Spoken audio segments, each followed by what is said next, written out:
We're working on the mathematics knowledge for Asvab. This is the practice test. So there are 2 practice tests in the Kaplan book. I am doing all 30 questions and 15 videos, 2 questions apiece. There's also a whole set of 15 videos on the arithmetic knowledge as well. So if you are looking to practice any of these questions or all of these questions, then you come to the right spot. So we're going to go ahead and start with question number 9.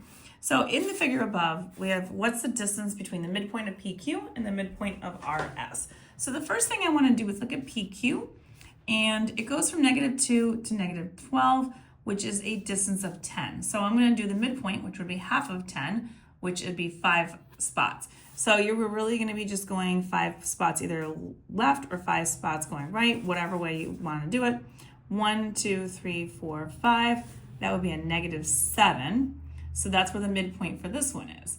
Now we're going to take a look at the midpoint of RS. So the midpoint, we start at 1 because that is a number between 0 and 2. So that would be 1. It goes up to 9 because that is between 8 and 10. So the distance between 1 and 9 is a distance of 8. So that means half of 8 would be 4. So I could go either left or right 4 spaces to find the midpoint. 1, 2, 3, 4. That would mean that my midpoint is at 5. So we have a midpoint at right here, just so you can see. So these are the lengths and my information. So for our PQ, the midpoint is -7. For RS, the midpoint is at 5. So we are just going to take absolute value here with these and just combine these together to find out what the distance between both of them is. So we take the absolute value of both of those. So you're going to add 7 plus 5. And when you add 7 plus 5, you get a distance of 12. So that means that the distance between the 2 midpoints is 12. And we look at my options here, we see that A is the correct answer with 12.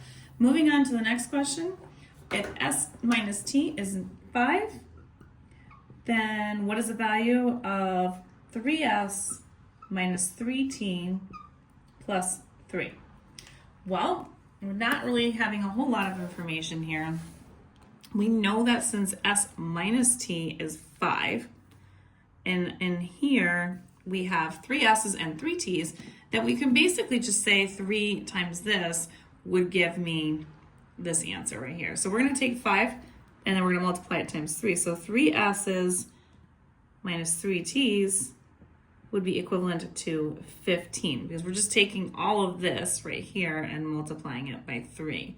So that's what I'm doing when I figure that out.